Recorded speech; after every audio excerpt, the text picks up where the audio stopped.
Petrol की कीमतों में मुसलसल इजाफा। निजामाबाद में 1 लीटर पेट्रोल की कीमत 101 रुपया और 75 पैसे जबकि डीजल की कीमत 96 रुपये और 58 पैसे। शहर निजामाबाद में पीर के रोज पेट्रोल की कीमत फी लीटर 101 रुपया और 75 पैसे हो गई है। मुल्क भर में एक मरतबा फिर पेट्रोलियम अशिया की कीमतों में इजाफा हुआ है। 1 लीटर पेट्रोल पर 30 पैसे और डीजल पर 32 पैसे का इजाफा हुआ है, जिसके बाद तेलंगाना के दारालकुमत में फी लीटर पेट्रोल की कीमत 100.20 रुपए हो गई है जबकि डीजल फी लीटर 95.14 रुपए हो गया है। उस इजाफा से आम आदमी को शदीद मुश्किलात का सामना है और खास तौर पर मतवस्त तबका काफी बुरी तरह मुतासिर हुआ है। पेट्रोल और डीजल की कीमतों में इजाफा के साथ ही ट्रांसपोर्ट और ज़रूरी अशिया की कीमतों में भी इजाफा होता है।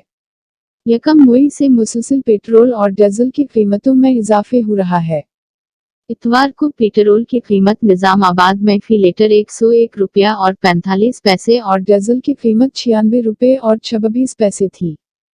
कीमतें जो उस वक्त से आरूज पर हैं जब से मरकजी हुकूमत ने कंट्रोल मुतहर करके एक मुतहर कीमतों का निज़ाम के नाम पर तेल कंपनियों के हवाले कर दी थी।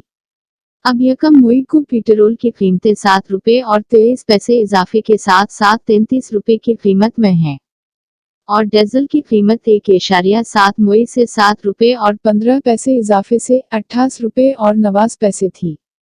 तेलंगाना पेट्रोलियम डीलर्स एसोसिएशन के साबिक जनरल सेक्रेटरी जी वनई कमार के मुताबिक कीमतों में इजाफे का इम्कान है।